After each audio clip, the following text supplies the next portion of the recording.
from Behind the Gloves in association with Fresco Box. Delighted to be joined by Tunde Ajayi, manager, trainer, philosopher, you told me the other day. Extraordinaire. Extraordinaire, sorry for getting that. How are you, Tunde? We're great. Another day, another win, another victory, and progression, so we're fine. So that's you and Anthony Yarde, who's standing just next to me. Yes, tell us about his performance tonight. Remains undefeated, defending his WBO, European and Intercontinental titles against Yarde-Averlant. Talk to me, Tunde. Very good. You know, I'm happy just because of the experience factor. And what I said from the beginning, what I've been saying from the very start, you know, my job as a manager first and then a trainer is to not get overexcited and just take one day at a time and, you know, watch him develop as a fighter and as an individual, as a human being, because he's only 26 years young. And boxing's a rounded thing, you know, and you have to tick a lot of boxes before you move on to certain levels. Now tonight, Yarde-Averlant, you know, when you assess the performance, I'll give it 10 out of 10.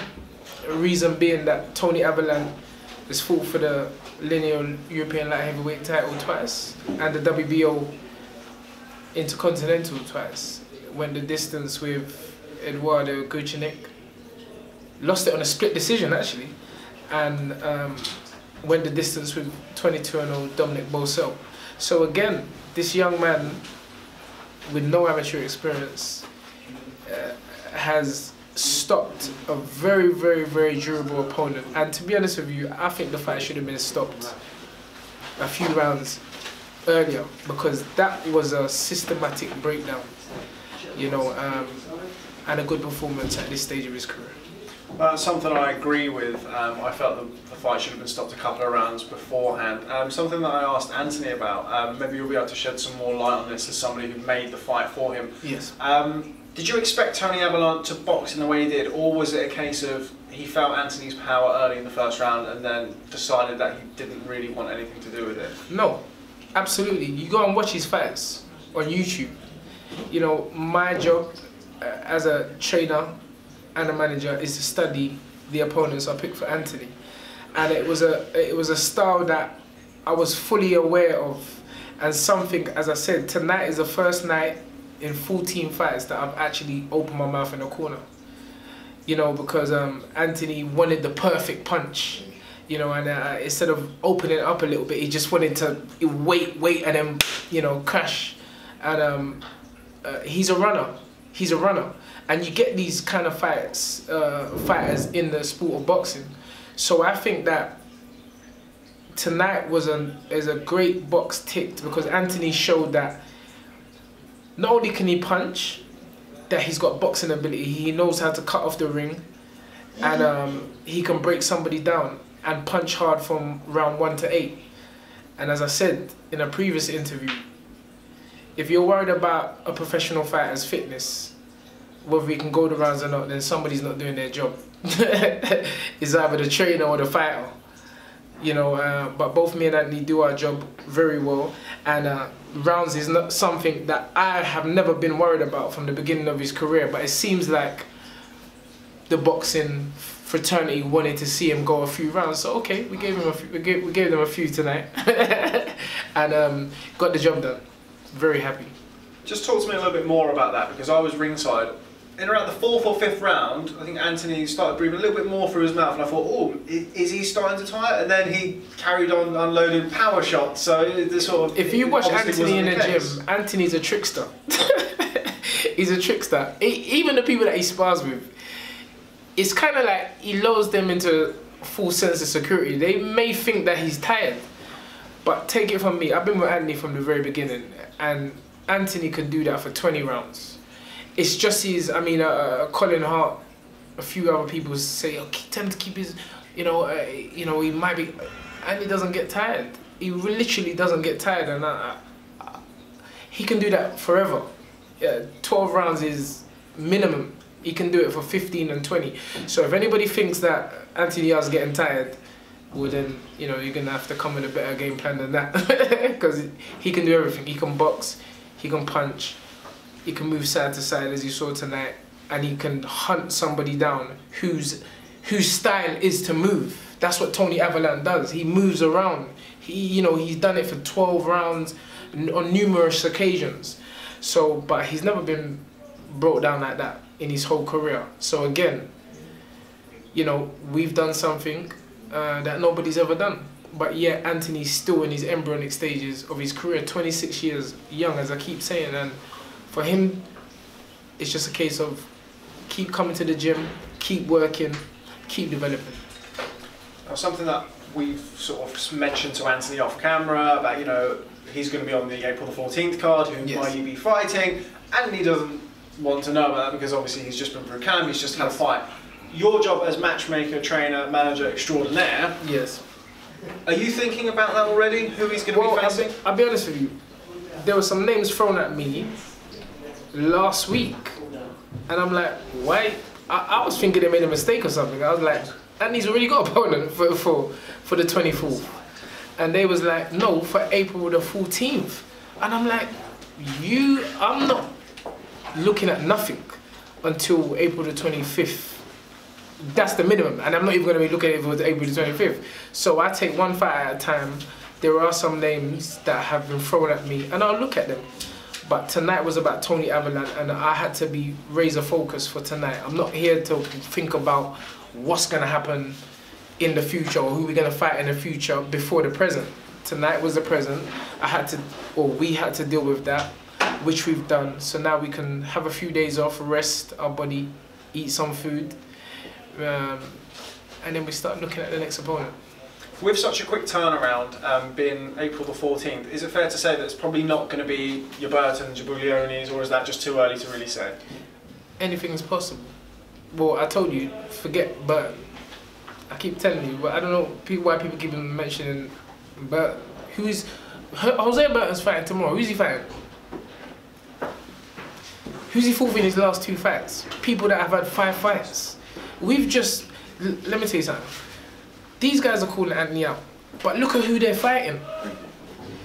People have to understand that in boxing there's levels. So really, you can be a British champion or a former British champion, but who are you fighting? Anthony is stepping up every single opponent. Look, the last fight Anthony had against Sikloka drew with the current European champion at light heavyweight.